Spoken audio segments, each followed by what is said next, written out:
Bonjour à tous et bienvenue dans cette nouvelle vidéo. Aujourd'hui, je vais essayer de vous faire découvrir un peu plus mon processus créatif, mais pas de la manière habituelle. On va essayer d'explorer ensemble pourquoi et comment ma musique se retrouve souvent entre deux mondes, l'ombre et la lumière. Alors, ombre et lumière, c'est un monde projet, vous le savez, j'en ai déjà parlé dans mes vidéos, mais c'est aussi ma façon d'aborder les choses en général, parce que je suis quelqu'un qui aime beaucoup les contrastes, les opposés, les choses qui se complètent, et donc ça se retrouve dans ma musique, dans mes textes et dans l'imagerie. Par exemple, dans ma musique, parfois j'aime bien poser des ambiances calmes, ou mélancoliques, ou sombres, et à un moment donné, quelque chose se révèle, ça explose, il se passe quelque chose, et là tout de suite c'est plus positif, plus lumineux. Donc j'adore ça. Dans mes textes c'est pareil, j'aime bien écrire des choses profondes, qui font réfléchir, qui mènent à l'introspection, mais il y a toujours une touche d'espoir, quelque chose de plus lumineux, quelque chose de plus rayonnant, quoi. Donc voilà, on va découvrir ça ensemble.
Donc nous voici dans la session studio, j'ai rouvert la session de Morning Path. Pour entendre la musique entière avec le chant et tout, on va forcément moins entendre la guitare acoustique, mais c'est pour bien se rendre compte de la bascule entre le couplet et le refrain au moment où ça s'envole. Donc j'ai mis la deuxième partie du couplet et on part vers le refrain, c'est parti.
Donc voilà, quand je compose ma musique, en fait, je me pose pas trop de questions, mais c'est forcément ma façon de voir les choses de la vie qui se retranscrit dans ma musique.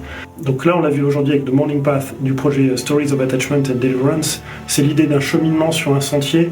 On a l'esprit vraiment encombré, il y a une chape de plomb dessus de notre tête, et d'un seul coup, paf, l'espoir, quoi. Il se passe quelque chose. Alors notre esprit s'éclaircit, on réalise quelque chose, mais ça peut être aussi dans la réalité. Un rayon de soleil perce et tout devient totalement différent.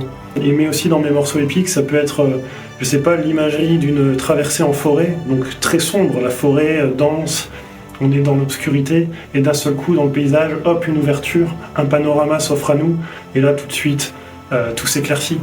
Donc j'aime bien tous ces contrastes. Pour moi, c'est de l'inspiration, et c'est tout ça qui me nourrit, quoi. Pour comprendre un peu ce que la musique illustre, j'ai ressorti des brouillons. Ici, les brouillons de l'album Stories of Attachment and Deliverance, en français, et à la traduction anglaise donc de Morning Path, chanson qu'on a écoutée.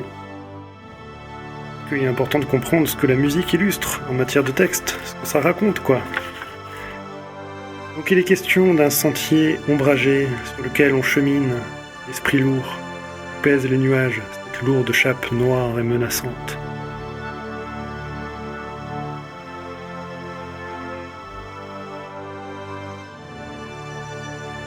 Et ça contraste avec l'insouciance des oiseaux, qui sont indifférents aux circonstances, qui s'amusent dans l'eau. Ça nous donne une leçon de vie. Mais le vent se calme toujours, un rayon perce, et on pénètre un royaume de lumière. Voilà pourquoi la musique est contrastée et le texte l'est tout autant.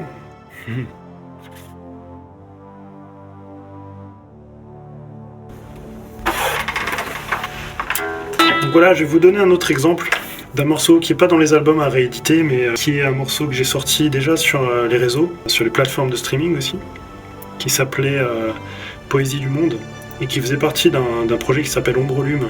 Alors j'ai déjà expliqué dans une vidéo précédente que le projet Ombrelume allait être refondu dans mon nouvel album, donc c'est pour ça que j'utilise le passé en disant qu'il était sorti sur les plateformes de streaming, parce que ce morceau va être réutilisé en fait d'une autre manière sur le prochain album.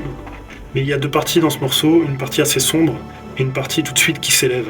Donc je vais vous montrer ça.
Donc voilà pour aujourd'hui dans cette découverte un peu de tout ce qui m'anime. Moi c'est vraiment la réconciliation des contraires, explorer les contrastes, les opposés. Et c'est tout simplement la vie quoi en fait, hein, la vie du quotidien mais mise en musique et vue sous l'angle de mes propres yeux. J'espère que ça vous a plu. Et pour continuer l'aventure, je vous dis à la semaine prochaine.